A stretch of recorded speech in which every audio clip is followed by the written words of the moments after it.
panibagong araw na naman ang binigay sa akin ng Panginoon. At hindi lang ordinaryong araw, kundi kaarawan ko pa. Panginoon, napakadakil at makapangyarihan. Salamat po sa mga biyaya at lakas na ibinigay niyo po sa akin. Salamat po sa panibagong araw at pagkakataong magawa ang misyon ko po dito sa mundo. Salamat po at dinagdagan mo po ulit ng 1 taon ang aking buhay.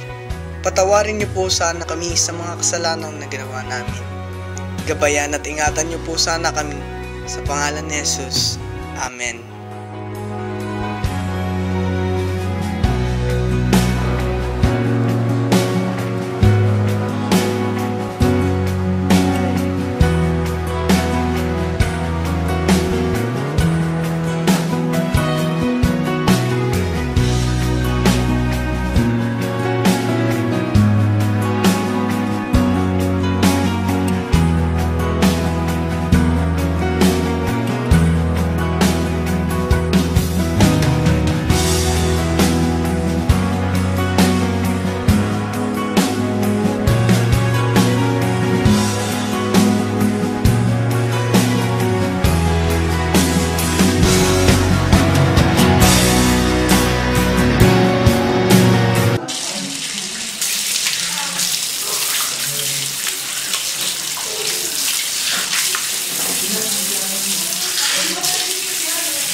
Nasaan na ba sila? Naku!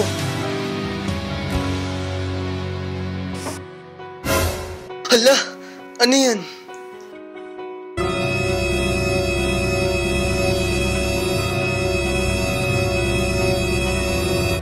Ay! Inday!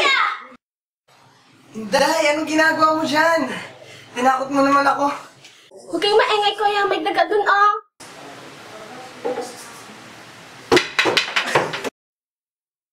Oh, sige, kuya. Happy birthday pala.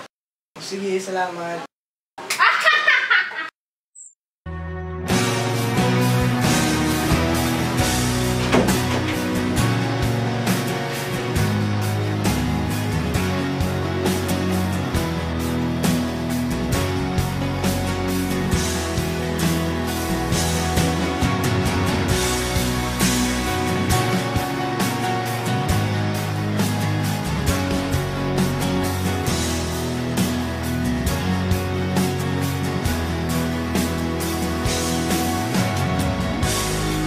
Hindi ko talaga ito itatapon dahil ito ang tanda na binago ako ng Diyos. Noon, may nagtanong sa akin, sabi niya, "Sino ka?" Wala akong may sagot pero ngayon, heto na ako, nasasagot ko na ang tanong na yan nang walang alinlangan.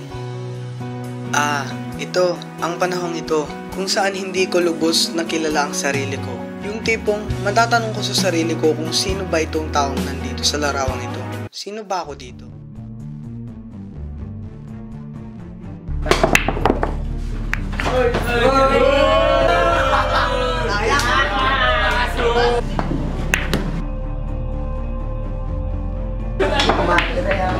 Tagay pa, tol! Sige, tol! Okay,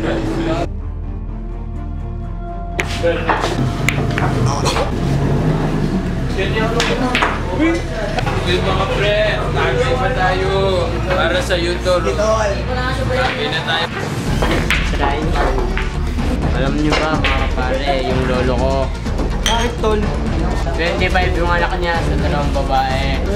Hindi ba magaling? Oo nga, tol. Wala na sa lolo ko. Bakit, tol? 35 ba na? Isang babae lang.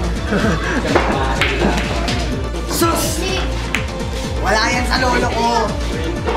Yung lolo ko, 4 anak niya sa 2 babae. Ang weak naman ng lolo mo. Teka. Ano ba ang lolo mo? Pari siya, tol! Pari! Mga yung naanakan niya!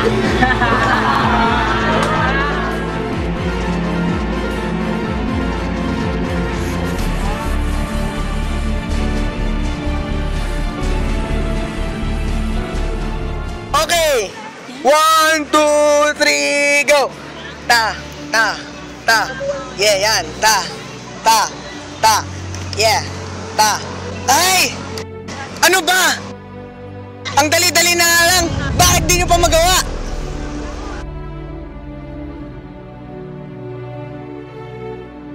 One, two, three, go! Ta, ta. Ha?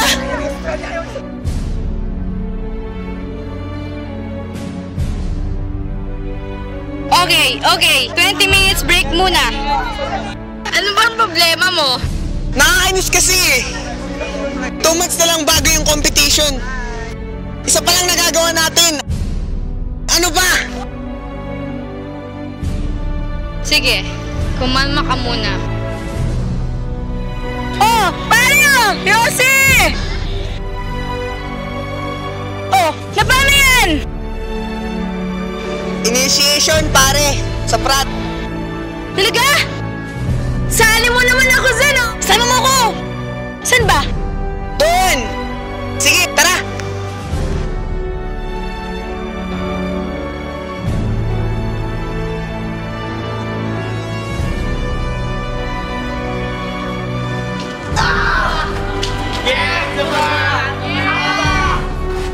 Hirapan nyo!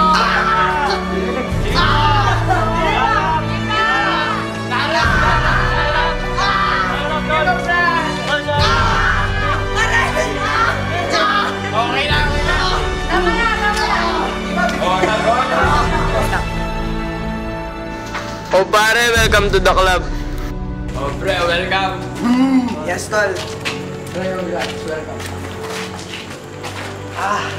Lilipas din yan. Uwi na. Ano ba yan? Isa ako sa mga founder nito, tapos papawin niyo ako.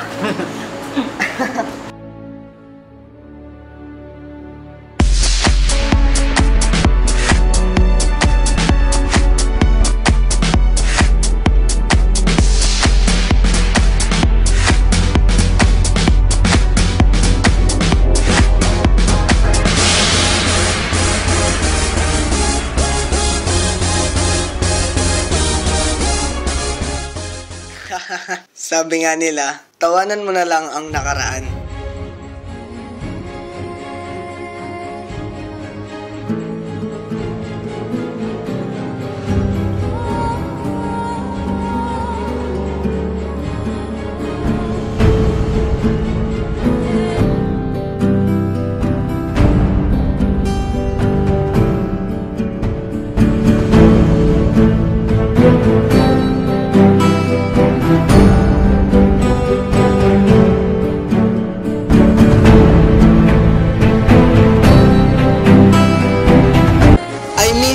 Pasensya ka na. Hindi, ayos lang. Kasalanan ko rin naman eh.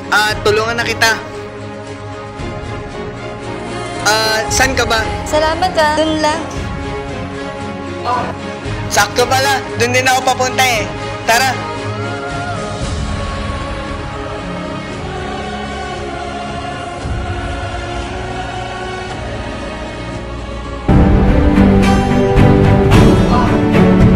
Ikaw pala dito sa information. Oo, bakit? May kailangan na. Meron kasi akong hinahanap eh. Ano kasi yun? Nakalimutan ko na. Sige, alalahanin ko na lang sa susunod. Balik na lang ako. Okay, alis na ako ha.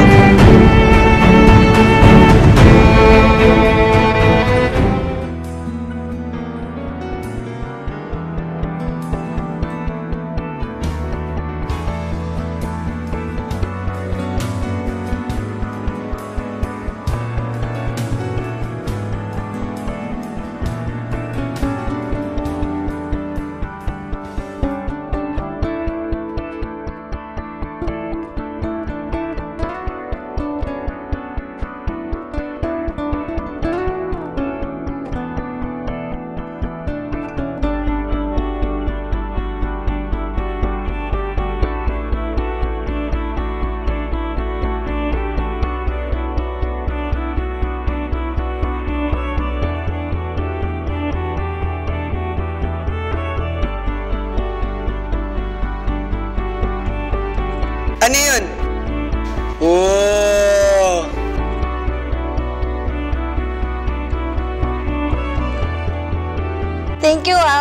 You're welcome. May gusto sana akong sabihin eh. Kailan mo ba ako sasagutin? Sige na nga, ngayon na. Yes! Yes, yes, yes, yes!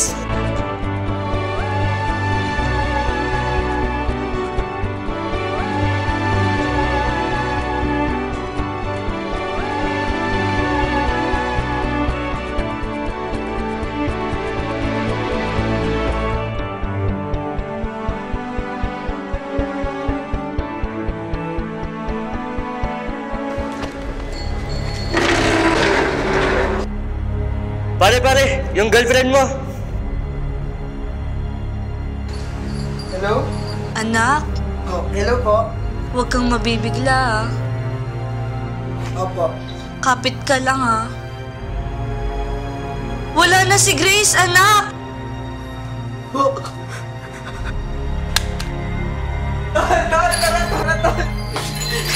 Sandali.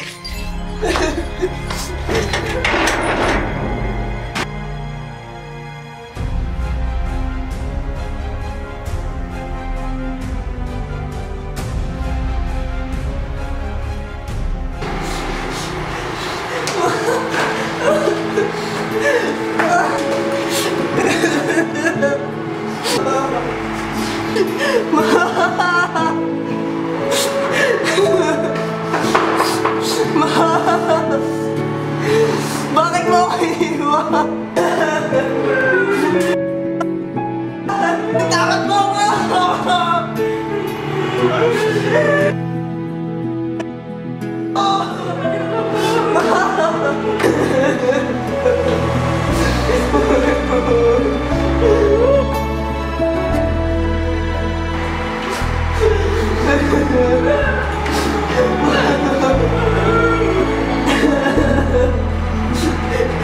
Bakit nangyayari sa akin to?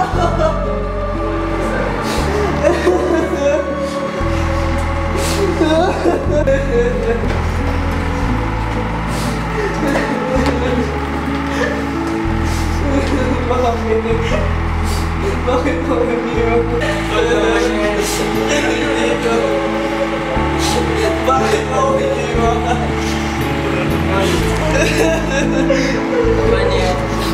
Bakit?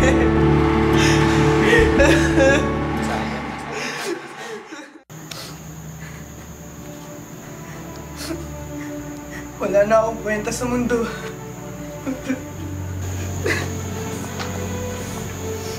Anak, tama na yan! Ano ba? Ano ba, Ma? Tumigil ka na ka, anak! Hindi na kita kilala. Sino ka ba? Naalala ko nung panahong yun. Lulong na lulong ako sa alak. Hindi na nga yata ako makausap at di na rin lumalabas ng bahay. Pero nakaraan na yun.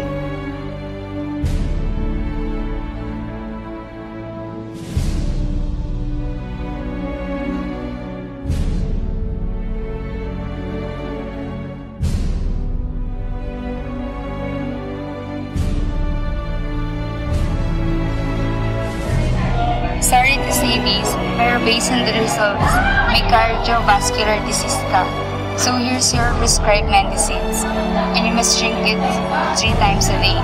Pag inatake po siya, ma'am, pakainom ito, then rush him to the hospital kung di kaya. That's all. Mago, ilang buwan pa lang nung mamatay yung girlfriend ko. Hindi pa ako nakatagal sa Bible school.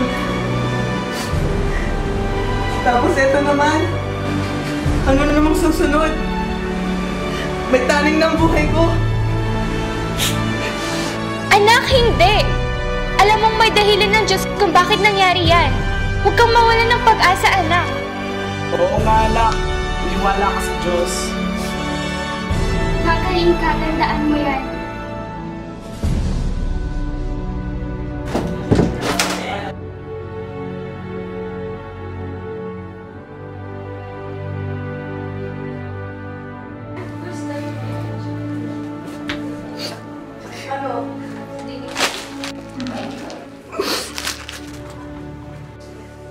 Sobrang sakit-sakit sa puso.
Buti na lang anak, maayos ka na. Salamat sa inyo ha. Mga boy, tay. Nangin na naman. For God so loved the world that He gave His only begotten Son, that whosoever believeth in Him should not perish but have everlasting life. For God sent not His Son into the world to condemn the world, but the world through Him might be saved. He that believeth on Him is not condemned, but he that believeth not is condemned. Paano na lang kung mamamatay ka? Paano ka makakasiguro kung ligtas ka? Paano mo malalaman kung tinanong ka ng Panginoon kung sino ka? Anong isasagot mo?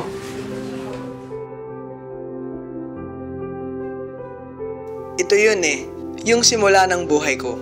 Yung nalaman ko ang purpose ko sa buhay, ang pagsilbihan ang Panginoon. Yung nalaman ko kung sino ba talaga ako sa mundong ito.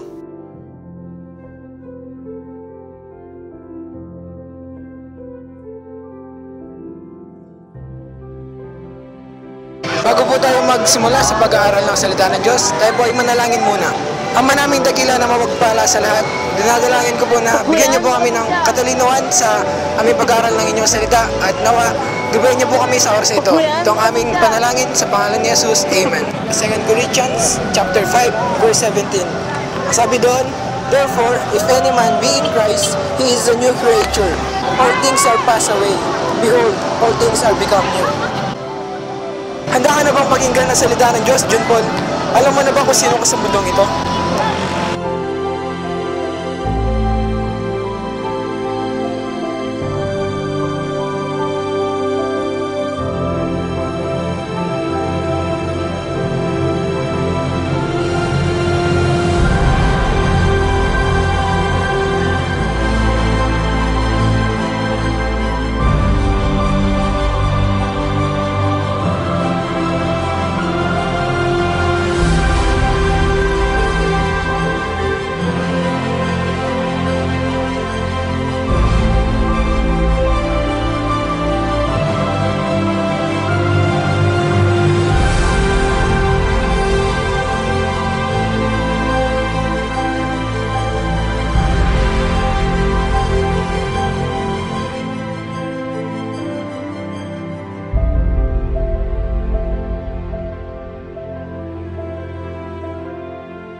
Naging active ang church na tinayo at tinanim namin. Dumami ang mga pumasok dito at nakatanggap kay Jesus. Siyempre, ito ay dahil sa ating Panginoon.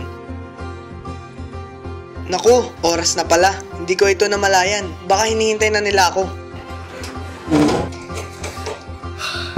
Ano ba yan, Inday? Lagi mo na lang akong ginugulat.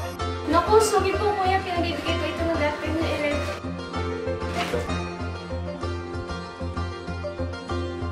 Punta ka sa garden. Period.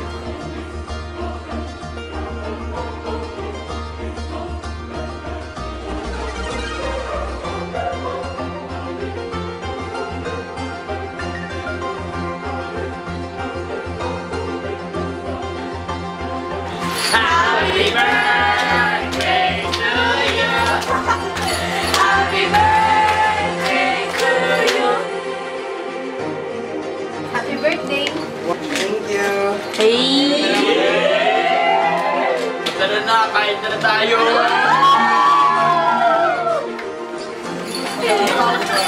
Bigyan ka na ba? Sige, salamat.